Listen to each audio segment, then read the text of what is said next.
Hello friends, welcome to Thermal Science Lab, Mechanical Engineering Department, Bharati IIT. So today I'll be demonstrating the heat exchanger unit. So this is the heat exchanger unit. So this is actually a direct type of heat exchanger where we have two arrangements. One is parallel flow and another is counter flow. This is parallel flow and this is your counter flow. So the main objective of this experiment is to find the overall heat exchanger, overall coefficient of heat transfer, and plot the temperature profile. So let's find what are the main components of this experimental setup. So this is the reservoir where we make the water hot through this heater controlled by the thermostat.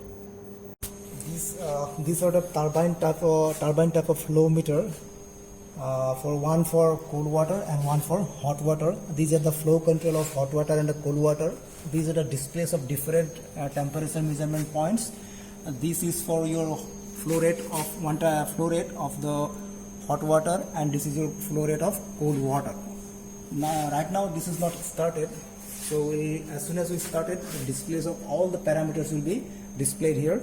These are the 4 valves to which we can control the direction of the cold water, and these are the measurement points. This is your temperature. This temperature measurement points of hot water inlet temperature.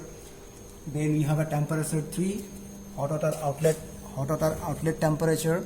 Then we have a cold water inlet temperature, temperature 4, and we have a temperature 6 that represents the cold water outlet temperature. Actually, these temperature 2 and temperature 5 are intermediate points. This is for your calculation. These points are not necessary, but to profile a temperature profile, then these points are necessary. So, and these piping systems are copper tubes. So here, this is your coaxial tubes where heat will be exchanged. This part and this part where heat will be exchanged. This is actually a copper tube. Based on the circuit arrangement, hot water and the cold water flow, hot water and the cold water flow will be different. So this is the cold water inlet and this is the cold water outlet. Now if we consider the parallel circuit, these are the valves. We have to arrange those valves position according to this schematic diagram.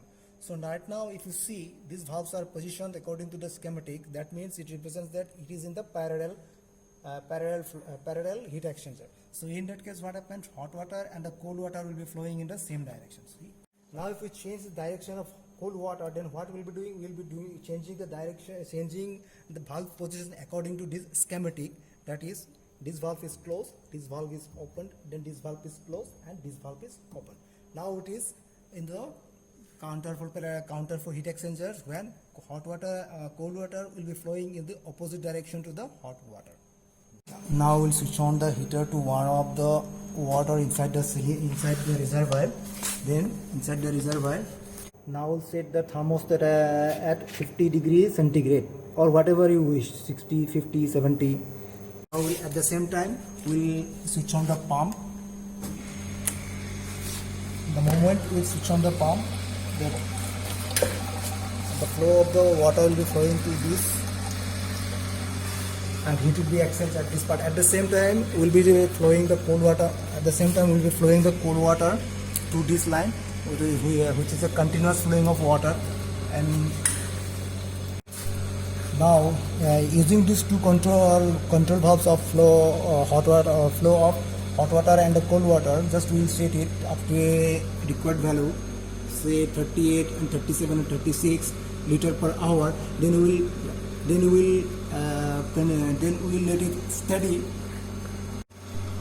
And now we have set this flow of hot water and the cold water. Then what we will be doing? We will just wait for this measurement till it gets steady state. Now if you see the valve position, the circuit is in the parallel position where hot water and the cold water in the same direction. At this position, the hot water inlet temperature is 30. These are the hot water inlet temperature. This is your hot water outlet temperature, and this is your cold water inlet temperature. This is your cool water outlet temperature, and these two are the intermediate points, and these are the flow of cool water and the hot water.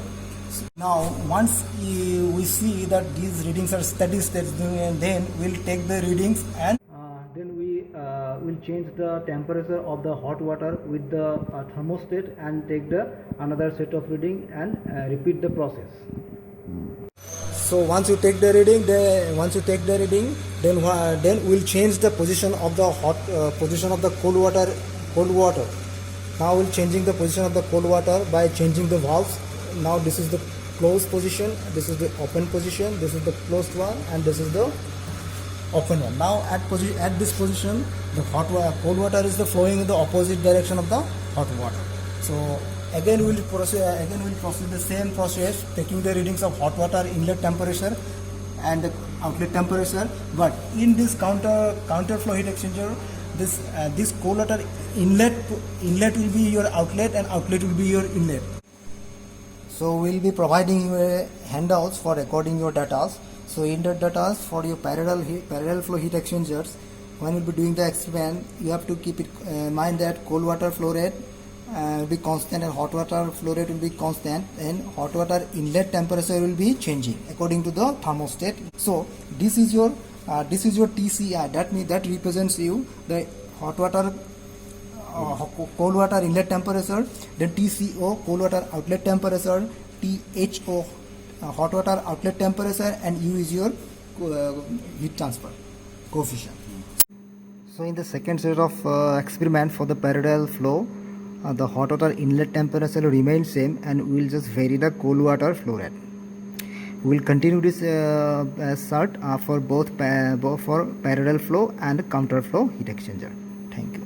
So for the counter flow heat exchanger, we will be applying the same procedure. We will just we'll change the hot water inlet temperature, and again for the second set we will change the cold water flow rate. That's it.